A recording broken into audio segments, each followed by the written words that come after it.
काळापासून ह्या कावड यात्रेच्या परंपरेचं खूप महत्त्व आहे आपल्या समाजात।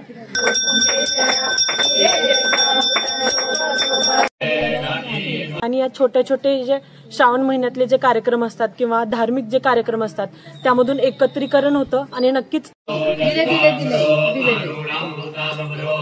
आता हे बेल घाला। प्रत्येकाला एक समान आणि ते एका ध्येयाच्या दिशेने हे लोक वाटचाल करत असतात।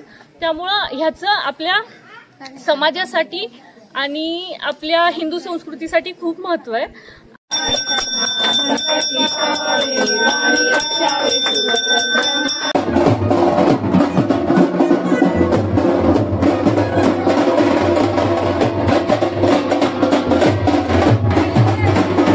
जसं आध्यात्मिक दृष्टिकोनातून बघितलं तर लोक ह्या कावडीच्या मार्फत त्यांची श्रद्धा, भक्ती, प्रेम किंवा त्यांचं जे आत्मशुद्धी आहे ते करतात। तसंच तुमचा अहंकार, द्वेष, लोभ अशा गोष्टी असतील त्याचा पण ते लोक त्याग करतात।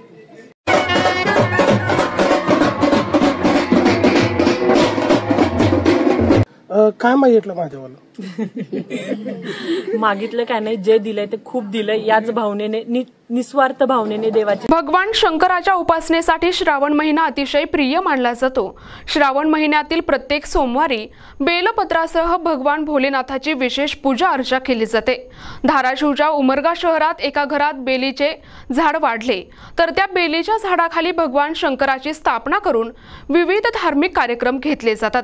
असाच एक धार्मिक सोहळा म्हणजेच कावड यात्रा शिवसेना नेत्या शिवाईताई गायकवाड आणि युवती सेना मराठवाडा निरीक्षका आकांक्षाताई चौगुले यांनीही आपल्या खांद्यावर जेव्हा कावड घेतल्या त्या काय म्हणाल्यात पाहूयात हा वृत्तांत। श्रावण मास आरंभ होताच पूर्ण सृष्टी प्रकृती जणू हिरवा शालू पांघरून सजली आहे असे दृश्य नयनाला तृप्ती देते। तर जवळपास प्रत्येक जण आपल्या आहारात बदल करून धार्मिक विचारात मग्न होतात। त्रेतायुगात सर्वप्रथम श्रवण कुमाराने कावड यात्रा सुरू केली असे मानले जाते। अंध पालकांना तीर्थयात्रेला घेऊन जात असताना त्याच्या पालकांनी त्याला हरिद्वार या ठिकाणी गंगेत पवित्र स्नान करण्याची इच्छा सांगितली। त्यांची इच्छा पूर्ण करण्यासाठी श्रवण कुमाराने त्यांना कावड यात्रेत बसवले आणि हरिद्वारला नेले। तेथून त्यांनी गंगाजलही सोबत आणले। तेव्हापासून कावड यात्रा सुरू झाल्याचे मानले जाते।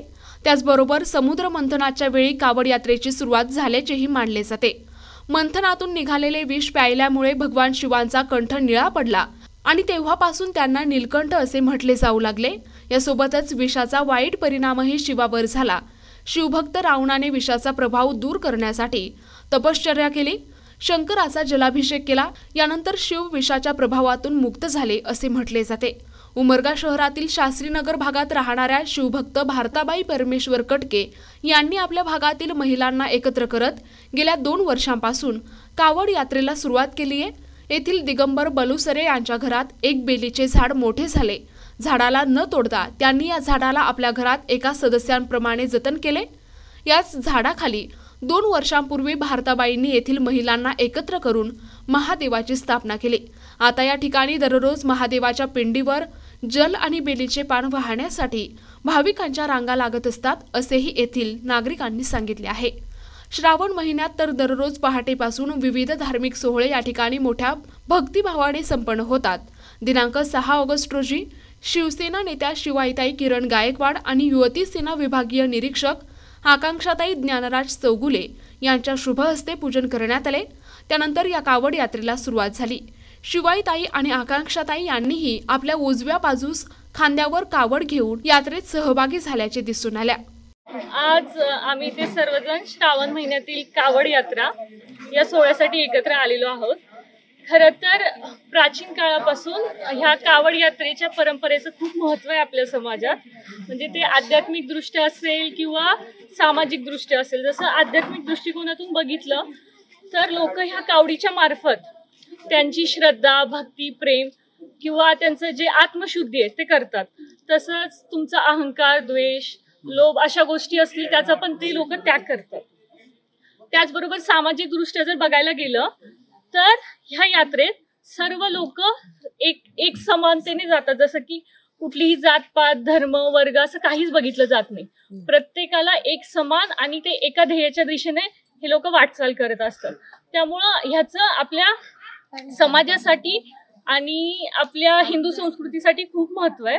आणि मी नवीन पिढीला एवढंच म्हणेन की तुम्ही हे मोबाईल, इंटरनेट आणि हे सोशल मीडिया या व्यतिरिक्तही ह्या ज्या आपल्या अशा ज्या छोट्या छोट्या परंपरा आहेत त्याच्यातून तुम्ही तुमच्या हिंदू संस्कृतीच्या मुळाशी म्हणजे ते मूळ जपायला, ती संस्कृती जपायला मदत होते. त्यामुळं प्रत्येकानं ह्याविषयी आपली कावड यात्रा काय, आपली परंपरा काय, श्रावणातले कुठले कुठले वेगवेगळे सण आहेत त्याची त्यांनी माहिती घ्यायला हवी. आकांक्षा, ज्या प्राचीन काळापासून जे आलेल्या आपले जे संस्कृती आहेत त्या संस्कृती अबाधित राखणं हे खरं तर आजच्या युवा पिढीची खूप आवश्यकता आहे. कसं वाटतं म्हणजे आज या कावड यात्रेबद्दल आणि आपलं मत काय सांगा? खरंच आता शिवाय दिदींनी सांगितल्याप्रमाणे ही संस्कृती जपणं आता नवीन पिढीला खूप गरजेचं आहे.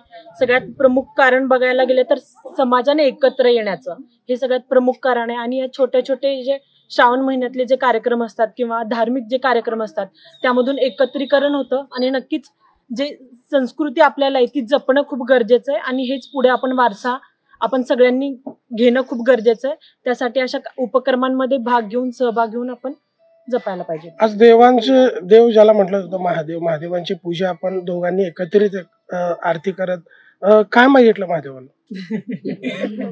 मागितलं काय नाही, जे दिलंय ते खूप दिलंय. याच भावनेने, निस्वार्थ भावनेने देवाची सेवा केली. आणि खरंच ताईंनी त्यांच्या घरी खूप सुंदर मूर्ती स्थापना केलेली आहे. 2 ते 3 वर्षापासून हे त्यांची संस्कृती जपतायत. आणि आतमध्ये सर्वांनी एकदा तरी दर्शन घ्यावं, मन प्रसन्न करणारं सगळं वातावरण आहे. एवढंच बोलेन.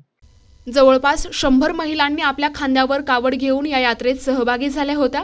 राष्ट्रीय महामार्ग मार्गे शहरातील प्राचीन हेमाडपंथी महादेव मंदिरात जाऊन पूजन केले.